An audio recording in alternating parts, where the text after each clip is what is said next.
Chers Pelodes, chers Pelots, en ce début d'année 2021, je tiens à vous adresser mes meilleurs vœux de santé, de bonheur et de réussite. J'ai évidemment une pensée pour tous ceux qui sont touchés par la peine, la maladie ou l'isolement, et je leur apporte tout mon soutien.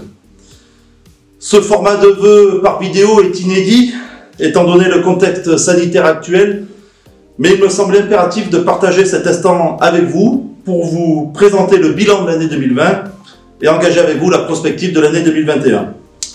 Même si nous aurions tous préféré vivre ce moment important de la vie de notre commune en toute convivialité dans la salle d'Albert Maurice. Tout d'abord, faisons une rapide rétrospective sur l'année 2020. Assurément, 2020 a été marqué par une crise sanitaire inédite, qui n'est pas encore terminée, suivie d'une crise sociale et d'une crise économique. Je tiens à saluer la mobilisation exceptionnelle des personnels soignants, des pompiers, des gendarmes, des entreprises, des enseignants, des bénévoles, des agents communaux, des élus et de vous tous. En effet, face à ces événements, la solidarité a été remarquable. Par exemple, pour citer quelques exemples, les salaisons ont fourni du matériel au cœur de la crise. Je pense aux gants, aux masques ou aux surblouses pour l'hôpital local. Les couturières du territoire, coordonnées par la Maison des Métiers, ont confectionné des masques et des surblouses en un temps record. Rémi Crozier a passé plus de 200 appels pour apporter du bonheur avec son accordéon. Ou alors, une quarantaine, même plus d'une quarantaine de bénévoles, d'agents et d'élus ont contacté régulièrement plus de 700 aînés de notre commune pour prendre de leurs nouvelles et, au cas échéant, leur venir en aide. Nous faisons preuve d'adaptation et plus que jamais, le titre de notre bulletin municipal, le Vivre ensemble, porte vraiment bien son nom. Nous avons surmonté les épreuves ensemble et nous les surmonterons en 2021 de la même manière. En 2020, un autre événement majeur a été l'élection municipale qui a eu lieu au mois de mars. Une équipe renouvelée, motivée, au service de tous, est en place. Pendant la période de transition entre l'élection de mars et l'installation du nouveau conseil municipal fin mai, tous les nouveaux élus et tous les anciens élus ont travaillé ensemble pour gérer cette crise. Qu'ils en soient ici tous remerciés. Vous avez pu découvrir le nouveau conseil municipal au travers des vidéos publiées lors de la présentation de leurs vœux. Je vais vous présenter en quelques lignes le nouvel exécutif. Tout d'abord, Éric Michaud, mon premier adjoint, a toujours la délégation des finances et de la dynamisation du centre, comme lors du précédent mandat. Il a avec lui Catherine Audin comme conseillère municipale déléguée pour vraiment montrer que la politique de dynamisation du centre est toujours au cœur de notre action. J'en veux pour preuve le vote dès le mois de mai en conseil municipal en visioconférence d'un soutien d'urgence de près de 15 000 € pour nos commerçants. Je tiens là aussi à saluer la faculté d'adaptation de nos commerçants qui sont restés accessibles, notamment pendant le deuxième confinement, avec les systèmes de retrait ou les systèmes de livraison à domicile. Et là aussi, la solidarité entre grandes enseignes et petits commerces a fonctionné à plein. Deuxième adjointe, Dominique Mézard-Mosfa, adjointe à la culture. Elle avait sous le précédent mandat aussi le tourisme et le patrimoine que j'ai souhaité lui retirer pour qu'elle puisse se consacrer à plein au projet de pôle culturel sur lequel je reviendrai plus tard. Pour l'aider dans cette saison culturelle, elle a toujours évidemment Marilyn Raton, conseillère municipale déléguée à l'été Polo. Troisième adjoint, Guy Toinet, avec une nouvelle délégation, une délégation à l'environnement, en plus de la citoyenneté et de la vie associative. En effet, nous avons voulu créer cette délégation à l'environnement avec un comité consultatif de stratégie environnementale pour prendre en compte tous les enjeux environnementaux. Cette délégation est évidemment transversale car toute décision qui sera prise désormais sur l'avenir de notre commune devra prendre en compte les enjeux environnementaux. Une première action a déjà été mise en place cet automne, c'est l'opération Chacun sa poule, qui permet de réduire nos déchets, sachant que là aussi c'est un des enjeux majeurs de ce mandat. Quatrième adjointe, Agnès Grange, travaux, voiries et cimetières. Le cimetière sur lequel j'aurai l'occasion de revenir plus tard aussi. Agnès, là aussi, avait cette délégation sous le précédent mandat et a évidemment toute ma confiance pour continuer à gérer ce dossier qui est un dossier du quotidien et on sait toute l'énergie que l'Agnès met au quotidien pour gérer cette délégation. 5e adjoint, Michel Sartoretti. Michel Sartoretti qui récupère donc le tourisme, le patrimoine et aussi les marchés forains. Et là aussi, Michel a une feuille de route assez chargée, notamment avec la préoccupation de notre monument historique La Collégiale, et j'aurai l'occasion d'y revenir plus tard. Michel est accompagné de Marie Méveau, conseillère municipale déléguée au tourisme et au plus beau détour de France. Et enfin, 6e adjointe, Anne-Claire Simon, déléguée à la jeunesse et à l'éducation. J'ai souhaité, puisque c'était une de mes délégations sous le précédent mandat, la confier à Anne-Claire, car évidemment, elle a toute ma confiance pour mener à bien les projets de la jeunesse, qui sont très nombreux, et elle a beaucoup de boulot, elle aussi, sur la table. J'ai souhaité, en tant que maire, garder 2 délégations principales qui sont le social et l'urbanisme, car j'estime que ce sont des délégations régaliennes qui doivent à tout prix appartenir au maire. Toutefois, j'ai souhaité avoir Christiane Ferlet comme conseillère municipale déléguée au social pour m'aider dans cette tâche. Et la tâche est rude et elle s'y emploie de manière tout à fait constructive, notamment avec la permanence sociale qu'elle tient tous les mardis matins de 9h à 11h. J'ai aussi gardé la délégation au sport, mais j'ai souhaité être accompagné d'un nouveau conseiller municipal délégué, Michael Dalbepierre, qui va permettre de gérer toutes les associations sportives et surtout la synergie qu'il veut mettre entre toutes ces associations pour que je sois pleinement occupé au projet de pôle sportif qui démarre dès ce début de mandat. Donc vous le voyez, une équipe déjà au travail, entourée de tous les conseillers municipaux qui sont impliqués dans plusieurs commissions. Et vous le savez, ma politique de proximité ne change évidemment pas.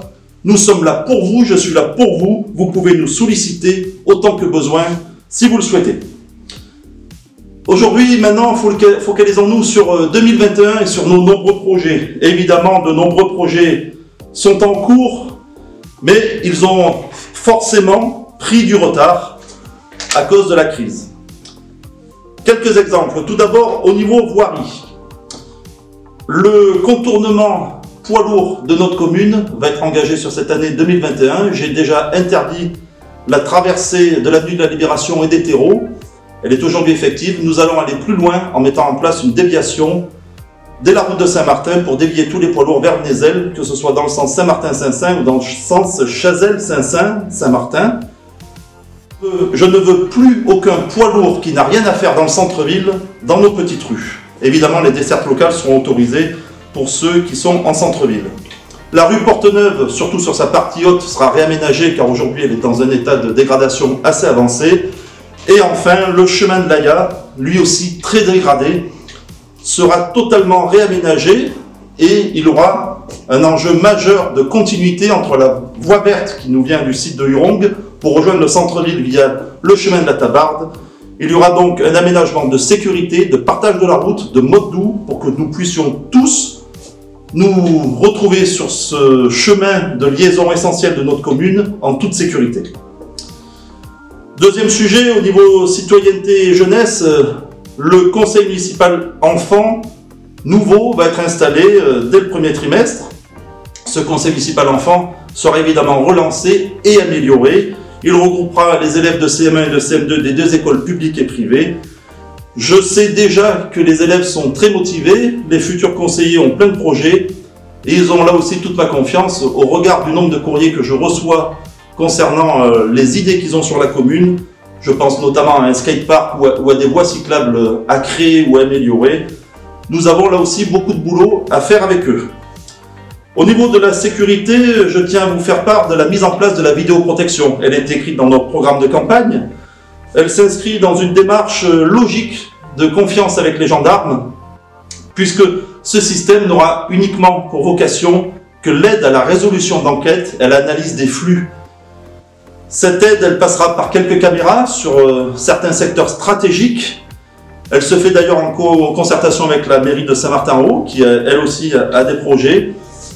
Et cette mise en place permettra aussi la sécurisation de certains espaces, et je pense à la place Charles de Gaulle, qui a un flux très important, notamment aux heures de pointe.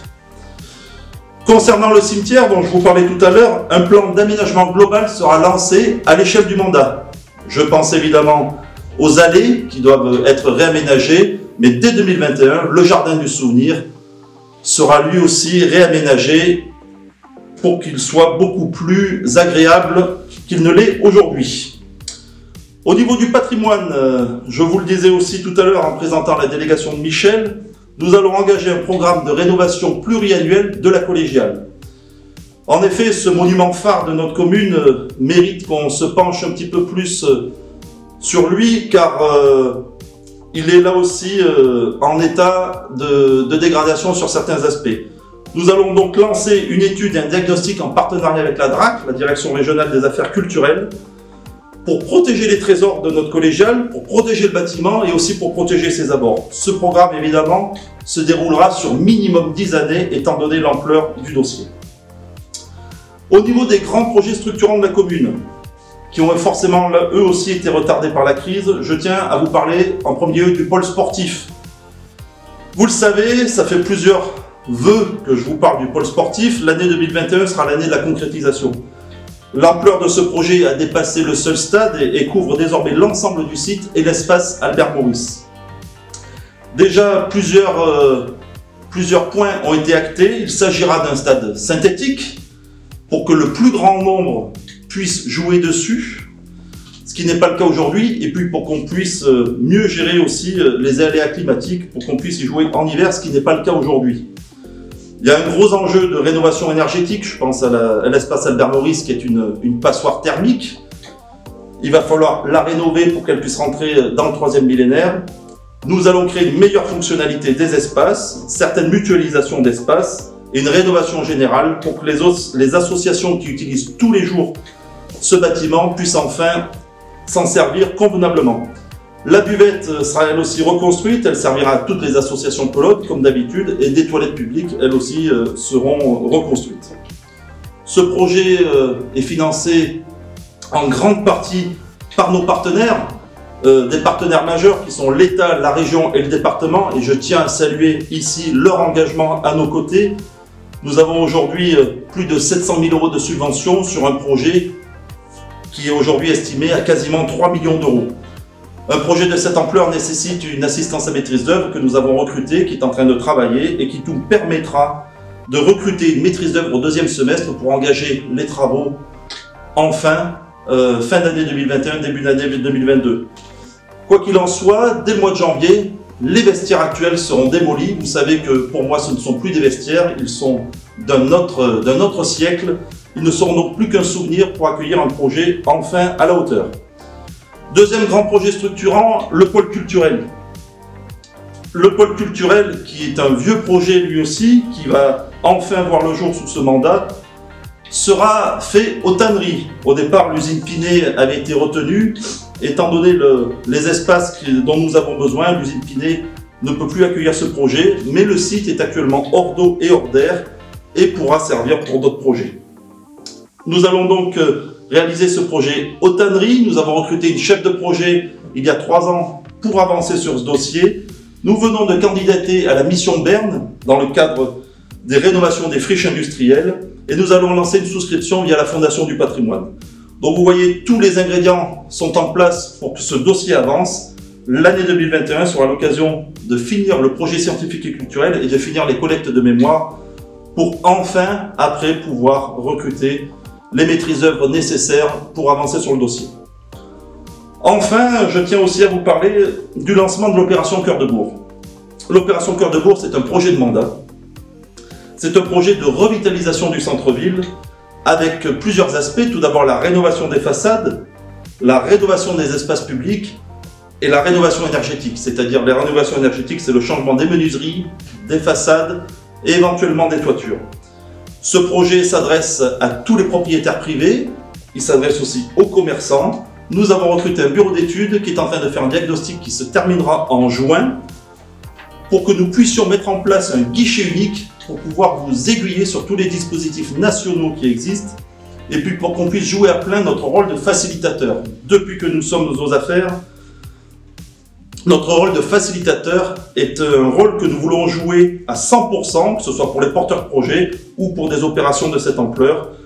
Donc, ce projet s'inscrit tout à fait en lien avec le PLH, le plan local de l'habitat de la communauté de communes des Monts du Lyonnais, et je sais de quoi je parle en tant que vice-président à l'urbanisme, à l'habitat et au transport, et permettra aux propriétaires et aux commerçants de financer des travaux par des subventions d'État et par une enveloppe de la mairie qui viendra faire effet levier pour pouvoir enclencher ces travaux. Je tiens là aussi à souligner l'aide de l'État qui nous a versé une dotation de 70 000 € pour qu'on puisse démarrer ce vaste programme.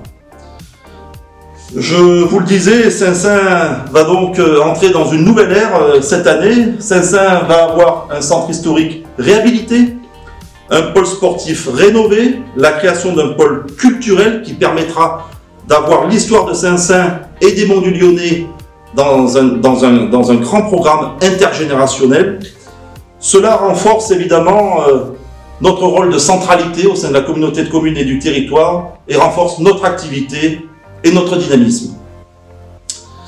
Vous le savez peut-être à la lecture du bulletin municipal, nous avons postulé en 2019 au programme national de Petites Villes de demain. J'ai le plaisir de vous annoncer qu'en décembre, l'État, via le ministère de la Cohésion des Territoires, nous a retenus pour obtenir ce label Petites Villes de demain. Il y a 2 communes dans la communauté de communes, Sainte-Foy-l'Argentière et Saint-Symphorien-sur-Coise, et seulement 12 dans le Rhône. Donc c'est une fierté d'avoir été retenu et c'est en lien évidemment avec l'opération Cœur de Bourg que nous allons lancer. 2021 sera donc le début d'une grande transformation de notre commune sur la durée du mandat. Je dois aussi vous donner des informations sur le projet de l'hôpital. Vous le savez, il s'agit d'un projet de territoire et la construction du nouvel hôpital de Chazelles-sur-Lyon commence dans les prochaines semaines. Pour Saint-Symphorien-sur-Coise, le projet architectural est en cours de finalisation pour un démarrage des travaux début 2022. Au final, la cuisine centrale sera à Chazelles-sur-Lyon, la pharmacie centrale sera à Saint-Symphorien-sur-Coise et tous les lits de SSR, les soins de suite et de réadaptation, seront regroupés à Saint-Symphorien-sur-Coise. Depuis le 1er janvier, la fusion administrative est engagée avec les 3 hôpitaux, Saint-Laurent-de-Chamousset, Chazelles-sur-Lyon et Saint-Symphorien-sur-Coise, et le siège de ces nouveaux centres hospitaliers des Monts du Lyonnais est à Saint-Symphorien-sur-Coise. Vous le voyez, Saint-Symphorien-sur-Coise s'inscrit dans la communauté de communes des Monts du Lyonnais et tient sa place de centralité avec Saint-Laurent-de-Chamousset, Saint-Martin-en-Haut et Sainte-Foy-l'Argentière. C'est pourquoi je souhaite vous présenter la communauté de communes avec ses nombreuses compétences et particulièrement 3 exemples. Tout d'abord, au niveau de l'économie, le bâtiment Les Roches, qui est bâtiment d'activité, vient d'être terminé. Il a obtenu le trophée Bâtir Vert de la Chambre de commerce et d'industrie de Saint-Étienne. Il y a aujourd'hui 6 ateliers disponibles en plein centre-ville. Deuxième compétence, la compétence assainissement, avec la rénovation de notre station d'épuration, la plus grande du territoire, qui est en cours de rénovation et d'agrandissement. Et enfin, 3e compétence dont je voulais vous parler, la transition écologique. La station GNV à Croix-Chartier, à Saint-Denis-sur-Coise, juste à côté de nous, ce n'est pas sur notre commune, mais sachez qu'en 2021, nous allons investir sur 1 voire 2 véhicules GNV que nous pourrons donc recharger sur la station qui est juste à côté. Donc vous le voyez, Saint-Saëns là aussi tient son rôle de moteur du territoire. Vous le voyez, je suis entouré d'une équipe d'élus motivés, d'une équipe d'agents professionnels. Nous avons plein de projets, nous aimons Saint-Saëns, nous voulons que Saint-Saëns continue à être aussi dynamique. Et je profite donc de cette tribune pour vous renouveler tous mes vœux pour 2021, en espérant que ce soit l'année des retrouvailles et d'un retour à une vie normale. Vive Saint-Symphorien-sur-Coise, vive les Monts du Lyonnais et vive la France!